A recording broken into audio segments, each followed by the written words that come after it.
Hello friends. Before we begin, let me ask you something. Have you ever felt that no matter how fast you run, time is always running faster? One day you're a child with endless afternoons, and suddenly you're an adult counting minutes. We all say the same thing in different ways. I just need a little more time. More time to fix things, more time to prove ourselves, more time with the people we love. But what if time could be traded? What if you could give away years of your future to change one moment of today? Would you do it? This story is not really about clocks or calendars. It's about how time quietly changes people's lives, how it makes us rush, regret, and sometimes forget how to truly live. This is the story of a man who sold time, and the people who paid the price without realizing it. In the old city of Narava, there was a narrow street people avoided, not because it was dangerous, but because something about it felt unsettling. The buildings leaned toward each other like they were whispering secrets, and the clocks in nearby shop windows never showed the same time. At the very end of that street stood a small shop with a faded wooden sign that read, E. Varon, Repairs, Trades, and Other Arrangements. Inside lived Elias Varon, a thin man with silver hair and tired eyes, someone who repaired watches and clocks, but also dealt in something far more valuable. People came to him when they were desperate, when doctors had given up, when chances were gone, because Elias did not just repair timepieces, he traded time itself. A young man once came running through the rain, begging for more years for his dying mother, and Elias offered him 10 healthy years in exchange for 5 years taken quietly from the end of his own life.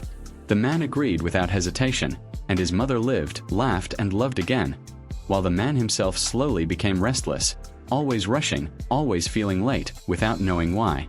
Others came too, a soldier who traded years to survive a war, a singer who traded time for a voice that could move crowds, a woman who traded a year just to forget a broken heart. None of them felt the loss immediately, but their lives began to move faster, as if something inside them knew time was missing. One day, a young girl named Mira entered the shop.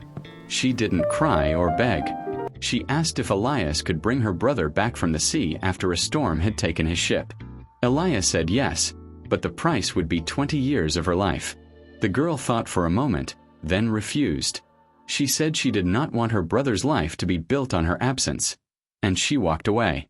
Something about her words stayed with Elias.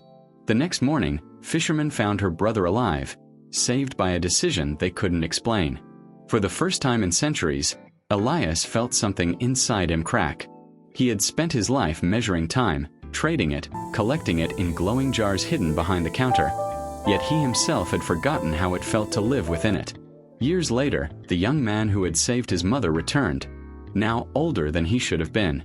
He said he did not regret saving her, but he regretted how fast he had lived afterward, how many moments he had missed. After he left, one of the glowing jars dimmed, as if time itself was listening. Mira returned again, older now, and told Elias what he already knew but had never admitted. He did not need to do this forever, he had just forgotten how to stop.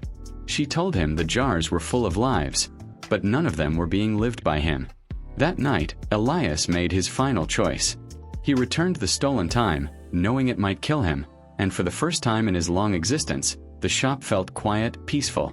When it opened again, the jars were gone, the clocks ticked together, and Elias looked older but somehow more alive. He no longer traded time, only repaired what was broken. When he finally died, sitting in his chair as sunlight warmed the floor, it did not feel like time had been taken from him. It felt complete. And so the shop closed, not with locks, but with understanding.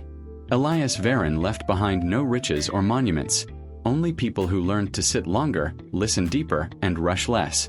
Friends, we are all making trades every day, not in strange shops, but in small moments. We trade dinners for deadlines, rest for hustle, today for someday. And one day, we realize time never betrayed us, we just kept giving it away. So before this ends, ask yourself one simple question. Are you living your time or just passing through it? If this story made you pause, think of someone, or look at the clock differently, then share it. Sometimes the best way to respect time is to help someone else wake up inside theirs. Thank you for listening. Take a breath. And don't rush the next moment.